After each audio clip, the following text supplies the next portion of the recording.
Nikhil, I'm from Pune. I was an IT professional. Now I'm going to spend the next 2 years of my life working in the social sector as a Teach for India fellow. When I first heard about the Zeitgeist movement, I just googled it and I found out the videos and I watched it. And I found that it was concurring with a lot of views that I had from before. When I was growing up, I found that the whole financial system in the world, the way the world was working, and profits were actually causing problems, not just happening independently of them. I really found a connection between them, and when I saw the Zeitgeist movies, I felt that yes, this is something that even I agree with. That I just felt like it was echoing something that I knew from before. That's why I still agree with the Zeitgeist movement. How I started in the social sector was a transformative thing. I was working in Gurgaon and Delhi, and I just signed up for this volunteer drive where we were going to clean up the Yamuna river. And I spent an entire day working in extremely stinking and filthy conditions, wearing those gloves naturally, to clean up this mess. And what we found out was that this mess, the entire Yamuna was turned into a black stinking mud pile. Filthy methane bubbles popping out all over the place. And why that was happening was because of all the effluents that were coming in. So this was a huge conflict of things. You have industry which says that there's amazing profits going on. Right. At the same time, a river that's supposed to be worshipped in our culture has turned into a stinking pile of goo because of this industry.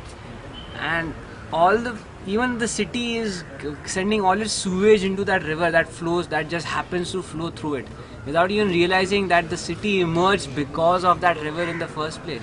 Why did this happen? And they're not even taking responsibility for it. The government is not taking any responsibility for it. We found out that they had allocated a huge amount of money for cleaning up the Yamuna. None of it was spent over there. Instead, a lot of good, nice looking houses came up all over the place belonging to government officials. Like as if they magically got the money from there and the money magically disappeared in a black hole here. Nothing happens by magic here.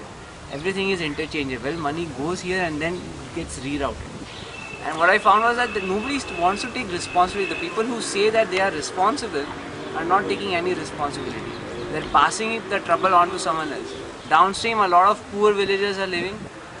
They're not getting any drinking water. And suddenly they're being blamed for their circumstances, whereas it's the rich people who are actually causing the problems. And that was what really turned me into this thing, that I started volunteering like crazy for everything else after that, because I really felt something was wrong with the way things are being done. The people to whom we are giving authority, they are literally not behaving responsibly, they're just doing it for their own benefits. And that was what triggered that thing within me. But of course I didn't want to just go around shooting them and all, because of course this was a systemic problem. It was not like the one person is doing that person is evil, this person is evil. It was not like that. Something wrong with the system. There's something totally wrong with the way they assume things, that okay, you have to earn this much and all that, then don't care about what consequences are happening. So we have to change that.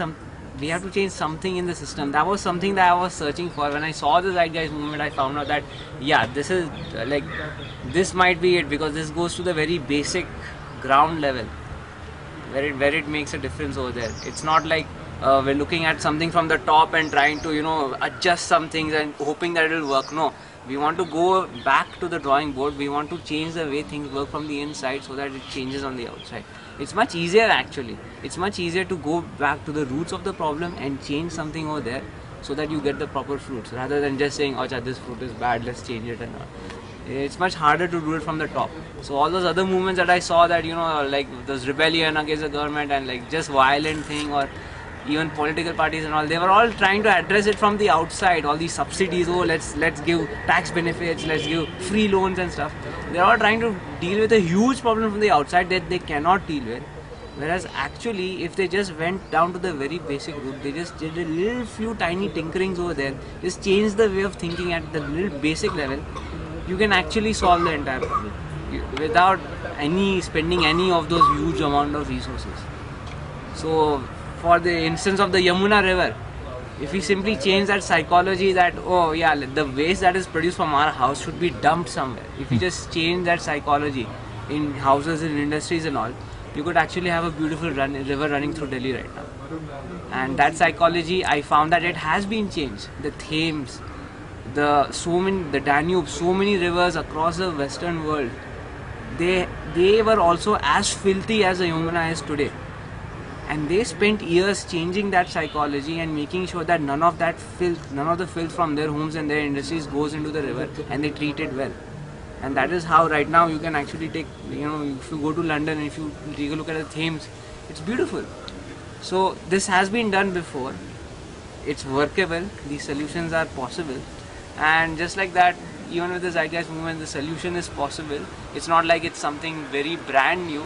These things have been told before a lot of times. Actually, I've seen the same things, the philosophies of Zeitgeist movement being echoed in like Sri Ravi Shankar's dialogues, in so many other philosophical gestures, in so many books that I've read also, in Gandhi, in Rabindranath Tagore. Everywhere I've seen the same things echoed. The conviction is that it's actually the proof that lies in the pudding. Take a statistical count of all the different NGOs that have started up in the last 10 years. Compare that with all the different for-profit companies that have started in the last 10 years. The NGOs outnumber, in growth-wise, they outnumber the companies. Just talk to people. If I just talk to a little kid somewhere, he's not going to tell me that no, we should earn more, get more, and don't care about these things. I don't care. No, they don't talk like that. They have a natural inclination to worry about the other person. It's called friendship. It's called mutual bonding. And if we just extend that bonding, if we think that okay, my family is not just my mom, dad, and sister and all. If we just extend it to my community, my country, and then to the entire world, then naturally we'll care for each other. And then if we care for each other, we are not going to do all the problems that we have. So I just see the Zeitgeist movement as the return to family type of living, except that now the family is the entire planet. We have to care for the entire planet. There's no hope without it.